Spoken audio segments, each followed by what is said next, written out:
Estamos começando o nosso programa Encontro Fraterno, hoje com uma entrevista muito especial com o nosso querido Haroldo Dutra Dias, feita durante o nosso 32º Congresso Espírita de Goiás. Você acompanha ainda a dica de leitura da semana, o momento cultural e muito mais. Estamos começando o nosso programa Encontro Fraterno, que é feito para você.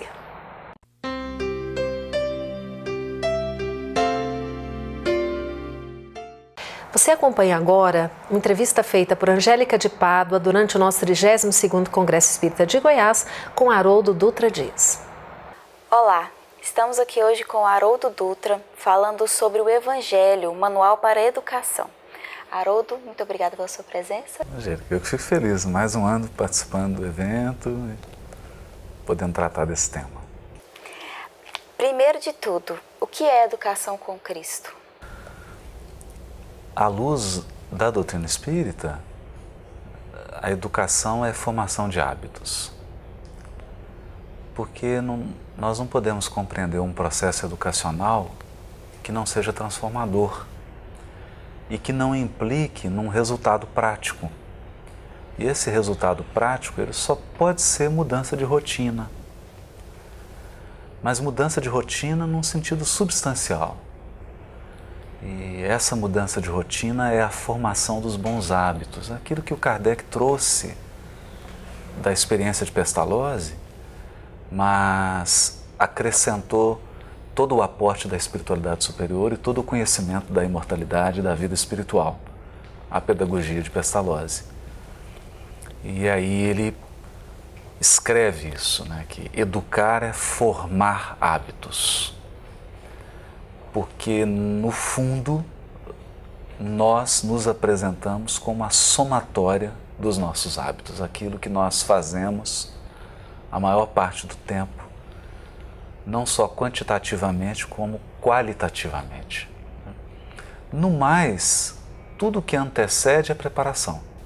Então, a instrução, a capacitação intelectual, o treino do raciocínio, da reflexão, da capacidade de falar, de dialogar, de defender uma ideia, tudo isso é suporte, é sustentação para esse processo final que é a criatura com hábitos, com uma vida formada. Eu lembro aqui de um teólogo alemão, Karl Barth, que viveu na época do nazismo, um período assim muito difícil na Alemanha, principalmente para os cristãos, ele era protestante, né? E ele dizia assim, que o cristianismo não é uma religião, o verdadeiro cristianismo é um estilo de vida. Interessante, né? Muito. Estamos daqui a pouquinho com a entrevista com Haroldo Dutra Dias.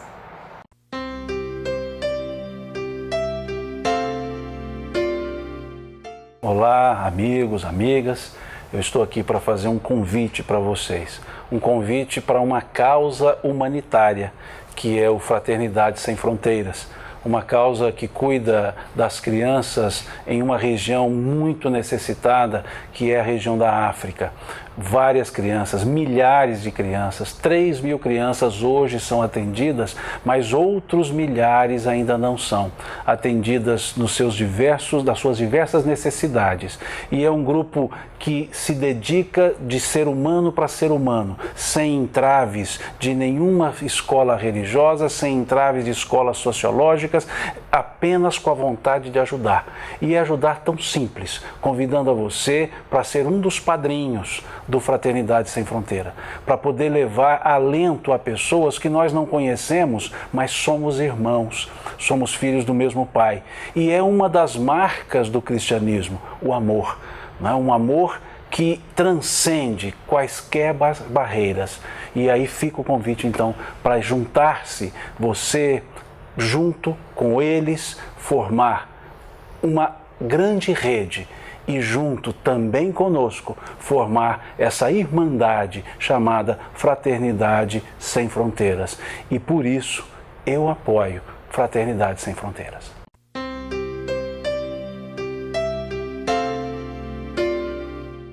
Estamos de volta com Haroldo Dutra Dias, sendo entrevistado por Angélica de Pádua durante o nosso 32º Congresso Espírita de Goiás.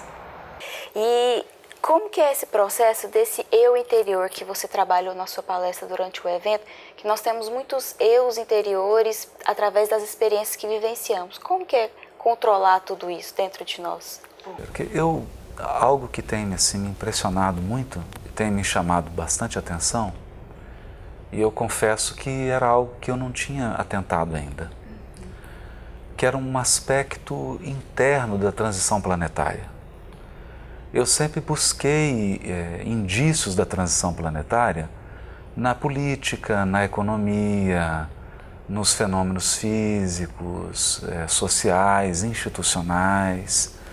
E aí a gente fica como um detetive caçando tragédia, como se isso fossem os sinais da transição planetária. E inadvertidamente acabei me esquecendo de que, já no Obras Póstumas, os Espíritos dizem isso para Kardec, que um dos elementos mais definidores e que indicariam, seria um grande sinal da transição mesmo do planeta, seriam movimentos interiores. E aí eles dizem que o suicídio aumentaria de uma maneira incrível, até mesmo entre as crianças, e que a loucura, na época não se usava depressão, né? A linguagem era loucura como gênero de qualquer perturbação psíquica, que a loucura atingiria patamares inimagináveis, que as pessoas, mesmo vivas, seriam riscadas do livro dos vivos e se comportariam como mortas. E o que nós temos percebido, Angélica? Uma perda do sentido da vida. As pessoas estão se perdendo completamente. Não é? É uma perda de sentido e de identidade. E quando a gente avalia esse fenômeno doloroso, eu digo doloroso porque não é apenas o indivíduo que sofre, mas todos que compõem a sua rede de relacionamentos e toda a construção que ele fez. Então são famílias agonizando, lares agonizando, filhos agonizando, instituições agonizando por conta dessas crises de um indivíduo. Um indivíduo em crise que muitas vezes coloca em xeque uma instituição venerável, uma família, um lar, um casamento, um trabalho, uma proposta espiritual de trabalho que vinha se desenvolvendo e por conta dessa crise. E quando a gente examina isso, não apenas com os instrumentos da psicologia, que é respeitável, mas sobretudo com os elementos da doutrina espírita, que são luminosos, nós percebemos que há um mundo interior, um vasto mundo, que é formado das nossas reencarnações. E que muitas vezes nós fazemos um mergulho nessas experiências passadas inconscientemente e não conseguimos voltar. É como se a gente sentisse uma falta de viver como vivíamos há 1000 anos atrás, há 500, há 300, e você quer trazer aquela vida de volta. Mas aquela vida não cabe mais, porque não é mais a época. Você não é mais daquele jeito, você não dá conta de viver daquele jeito que você vivia, e os compromissos e os laços que você tem hoje não permitem mais aquele estilo de vida. A pessoa entra num profundo conflito e aí ela é como se perdesse a importância quem ela é hoje. E aí ela entra nessa floresta interior.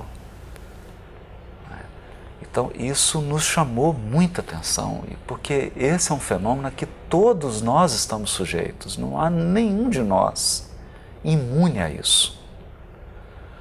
E aí a gente começa a entender a profundidade do ensino de Jesus, que é vigiai. Vigiai. Há uma multidão enfurecida, mas ela está dentro de nós, ela não está fora. E é esse imperativo do vigiar, de entender, de resistir até, de entender de onde vêm esses desejos, esses impulsos, isso que nos avassala, que toma conta da gente, é fundamental. E aí eu vou ser bem sincero. com todo o meu respeito e reverência à psicologia, mas a psicologia é diagnóstico. Não é? Os psicólogos sérios são muito enfáticos ao dizerem: nós não dizemos o que as pessoas têm que fazer. Nós apenas as ajudamos a identificar o problema, a diagnosticar. Mas com o Cristo não é assim. O Cristo não se limita a diagnosticar. Ele é o caminho. Então, ele diz o que deve ser feito. Não é? Porque ele nos ensina a fazer o melhor. E o melhor é ele. É o que ele faz. É o que ele conquistou. Por isso ele é um modelo. Então, nós até entendemos que podem ser usadas inúmeras ferramentas para diagnosticar. Mas o modelo é o Cristo. Aí o Evangelho entra com toda a força. Porque ele entra com a força de um GPS poderosíssimo, que em meio a esse estado de perdido, de desatino, de não saber para onde ir, de não saber quem é, vem o Evangelho como aquela estrela de Belém, indicando: é por aqui. Esse é o caminho. Se você quer libertar-se do turbilhão da experiência humana, o caminho se chama o Cristo, é o Evangelho do Cristo.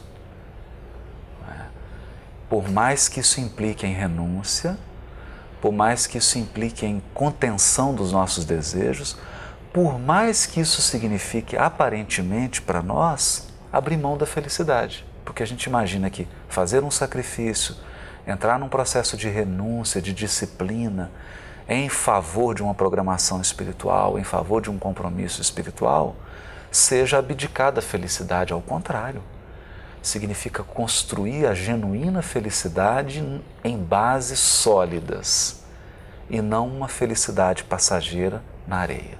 Nós vamos para um breve intervalo. Antes, você confere a dica de leitura da semana e voltamos daqui a pouquinho com mais Haroldo Dutra.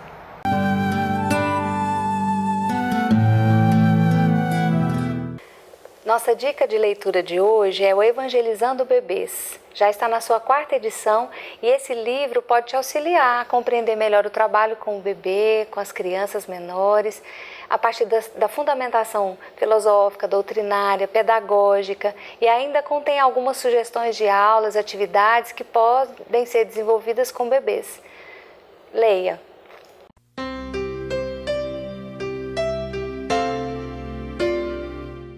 Queridas amigas e amigos, vim aqui para convidar vocês para o 33º Congresso Espírita de Goiás em 2017, cujo tema é Vida, Desafios e Soluções. Estarei junto com vocês mais uma vez e será uma alegria estarmos juntos novamente. 7 novos títulos, excelentes autores, temas palpitantes para a educação espiritual. Das causas primárias, de Otacílio Rangel. Ciência e religião concordam sobre Deus e o universo? Diálogo fraterno, de Marlon Reikdal. Como acolher os que buscam a casa espírita? Educação com Cristo, de Marcos de Mário. Educar requer conhecimento ou amor? Esperança, de João Andrade e Roosevelt Andofato Tiago. A solução para as mazelas materiais e espirituais? Evangelizando Bebês, 4ª edição, de Cíntia Vieira Soares. Como evangelizar seres tão frágeis? O tempo do autoencontro, de Rossandro Klinge. A necessidade e o papel do deserto em nossas vidas. Viver melhor, de Simão Pedro de Lima. O que o Espiritismo propõe para uma vida plena? FEEGO Editora, preços especiais, garanta o seu.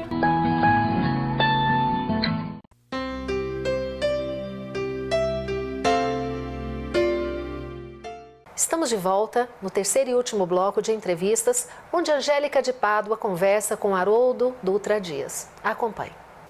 Então, o autoconhecimento é o caminho que leva para o Cristo? Eu acho que ele é preliminar, porque ele não leva ao Cristo. O autoconhecimento, ele nos ajuda a entender que o Cristo é o caminho. O que nos leva ao Cristo é uma poderosa vontade de segui-lo e uma capacidade de se entregar a Ele. Porque eu tenho pensado muito na palavra guia.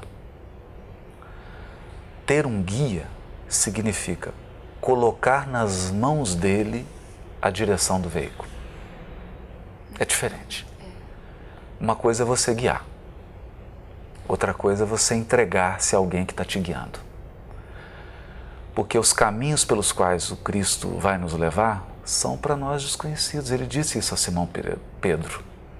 Ele disse a Pedro: crê, te levareis aonde não queiras ir. Porque qual de nós quer ir numa coisa totalmente desconhecida? A primeira sensação que vem é de medo, de perda, de insegurança. E ele fala: eu vou te levar onde você não queira ir. Mas eu estou com você, eu conheço, eu já passei por aqui, eu sei onde eu estou indo. Eu sei ir e voltar. É importante isso, né? Nesse processo desse autoconhecimento que vem, essa tempestade, aí essa tempestade é necessária para que chegue a calmaria depois disso tudo. Eu não sei se ela, assim, é fundamentalmente necessária. Eu acho que para algumas criaturas ela é inevitável. Mas eu tenho acreditado, Angélica, num outro processo de crescimento espiritual, que é uma proposta que os espíritos não se cansam de repetir na codificação e não se cansam de repetir na obra subsidiária, que é assim: deem um crédito à revelação espiritual. Eu penso muito nisso. Eu sou apaixonado por violão, né? Todo mundo sabe. Estudo com um professor, que é um gigante, meu amigo Ricardo Nassau, um grande violonista. E quando você vai para a aula, você se entrega nas mãos de um grande professor, em um mês ele te poupa 10 anos. Então eu poderia ficar estudando e fazendo experiências ali com o violão e chegar a lugar nenhum, né? E ele chega e fala assim: olha, a corda é assim. O seu dedo tem que tocar na corda dessa maneira.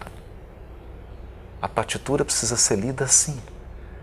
Então eu chamo isso de aporte de experiência. É mais do que uma consultoria.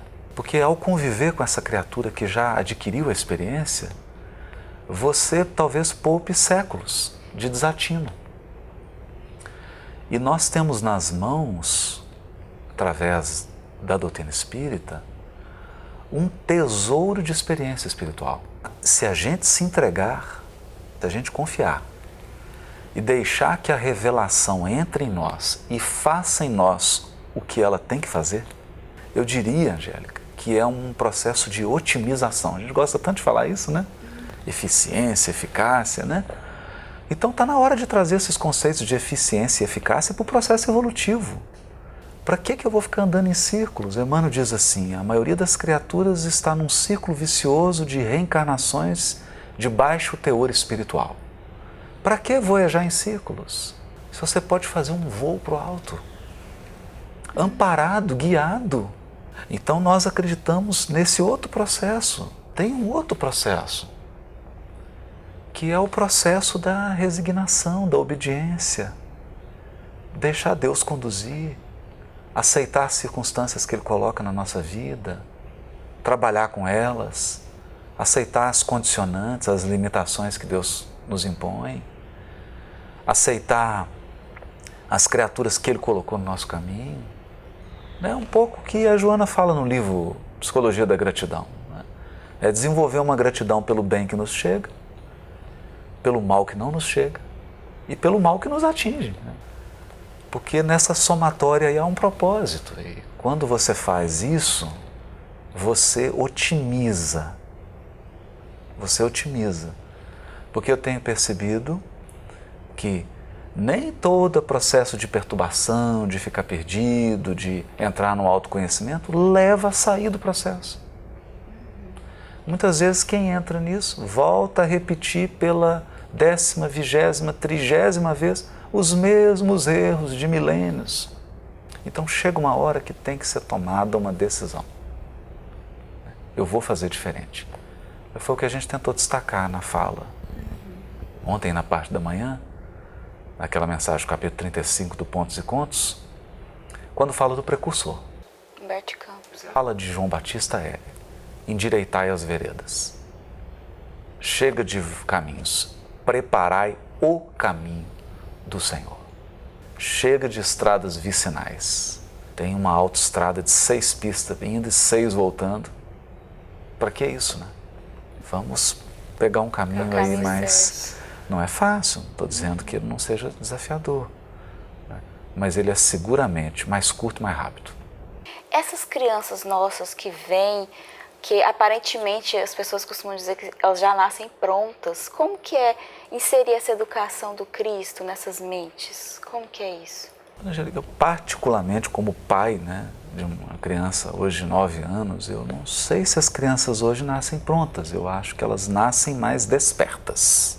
Então, o que tem me chamado a atenção é que as crianças de hoje, elas acessam muito mais o passado espiritual dela com muito mais intensidade e numa amplitude muito maior do que eu, por exemplo, acessei quando eu era criança. Quando eu tinha 9 anos de idade, eu acho que eu era 20 vezes mais ingênuo do que meu filho, que tem hoje 9 anos. Então, ele acessou o patrimônio espiritual dele com muito mais amplitude, de uma maneira muito mais intensa do que eu. Elas vêm com um microprocessador, um chip novo. Então a capacidade de processamento cognitivo, intelectual e até emocional delas é maior. Mas isso necessariamente não implica que elas sejam portadoras de valores morais mais sólidos. Pelo contrário. Pelo contrário. Então, mais capacidade de hardware, mas imensa necessidade de um bom software. E esse bom software é evangelização. E aqui eu uso evangelização num sentido muito amplo mesmo. Evangelização no sentido de evangelizar o espírito. Levar o evangelho para dentro do coração. Porque maior capacidade não implica em maior resultado. A gente sempre diz isso.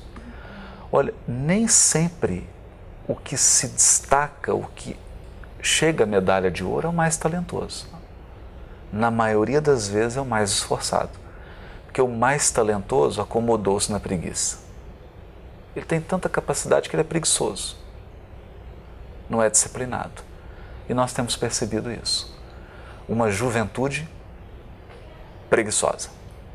Não sabe o que quer, tem dificuldade de se definir, tem imensa dificuldade com foco, imensa dificuldade com disciplina, embora sejam brilhantes. Então são mentes brilhantes. Mas isso não implica em vidas brilhantes.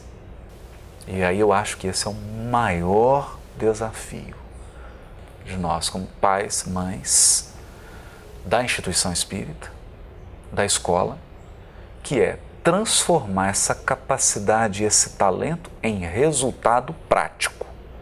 Agora, isso não é possível sem formação de hábitos. E formação de hábitos implica em disciplina. E aí como nós vamos fazer? Não é? Tem que acostumar o paladar deles ao amargo. Porque por mais talentoso que você seja, você pode ser o pianista mais talentoso, mas vai ter que estudar 8 horas por dia. É inevitável. Porque senão o talento não fica espontâneo. Ele não se converte em desempenho. Talento é energia potencial. Para ele se transformar em desempenho, você precisa de esforço e disciplina. Então, tenho refletido muito sobre isso. Eu acho que cada geração tem o seu desafio. A minha teve o desafio dela. Eu acho que a geração adolescente hoje tem um desafio. E a palavra de ordem para eles hoje é esforço e disciplina. É o desafio deles. Penso eu, né? Penso eu. E o Evangelho, ele mostra essa simplicidade que a gente tem que ter. Como que é isso? Eu acho que Jesus é o paradigma da simplicidade. Mas daquela simplicidade que não pode ser vista com os olhos da carne. Porque eu diria, quem foi mais nobre que Jesus? É difícil, né?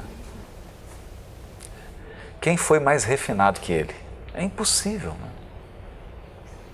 Eu acho que tudo que a gente sonha, né? Eu vou confessar um segredo aqui, né? Meu ídolo de Hollywood é o George Clooney, né? Eu acho ele sofisticado, né? Educado, né? Muito concordo. Um dia eu quero ser como ele, né? Assim, né? Mas Jesus é mais, né? Com certeza. E ele é mais porque ele alcançou, ele representa, né, o padrão da simplicidade, que é a simplicidade espiritual, que é aquela que você só consegue enxergar quando você fecha os olhos, porque ela não é uma simplicidade evidente, né? É a simplicidade da justa medida, nem mais nem menos. E eu tenho percebido isso. Todo trabalho espiritual, toda vida, todo projeto, você tem duas maneiras de destruí-lo. Não dar a ele o necessário ou dar a ele mais do que o necessário. Então, você quer destruir um trabalho espiritual, dê a ele mais do que ele precisa. O equilíbrio é sempre o melhor. Esse equilíbrio perfeito se chama simplicidade. Por isso que eu acho genial uma frase do Da Vinci, que era um pintor, um artista, né? O artista, ele tem esse senso de medida, esse senso estético, né? E ele dizia assim, a simplicidade é o mais alto grau da sofisticação.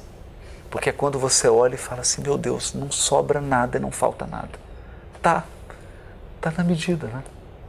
Tá assim. E a simplicidade, ela só pode ser um estado de espírito. Ela só pode ser um estado de espírito. E é um estado de espírito em que você não tem mais a carência de ser reconhecido e de mostrar-se. Isso é uma carência. Né? Então você não precisa mais desempenhar para se sentir valorizado. É difícil isso, né? Porque nós vivemos numa sociedade assim, você só será valorizado se desempenhar isso. Não. Você é valorizado porque você é. Porque quem te ama de verdade, te ama. Independente de. Então você pode estar fazendo as maiores bobagens. Seu desempenho pode estar péssimo. A pessoa te ama, porque ela ama o que você é. Quando a gente entende isso, fica tudo mais simples, porque basta ser. É igual Deus, né? Nos ama como somos. Somos. Mas foi muito bom estar aqui conosco. Muito obrigada e até uma próxima. Eu que agradeço. Obrigado. Se você quiser deixar uma mensagem.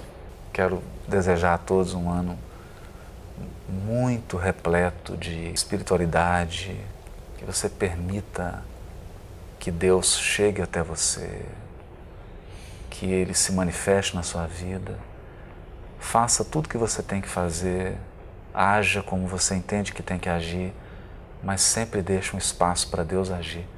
Se você fizer tudo, você vai perder o melhor, que é Deus agindo.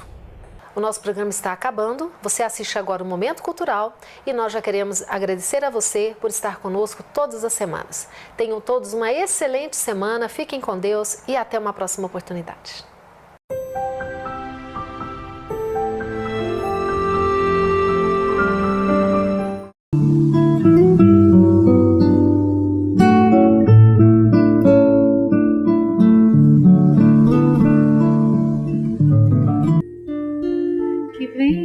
Pro lado de cá, pequeno, que venha sereno e feliz, que tenha uma vida doce, tem tanto amor a te esperar, tem sonhos, tem uma família a vibrar, a velar teu sono, e quando acordar, um sol vai brilhar com a luz que faltava pra casa virar um lar. Então vai nascer criança tão linda. Queremos dizer: seja bem-vinda. Pedro chegou pra junto de nós. Foi Deus quem deixou. O céu hoje vai sorrir.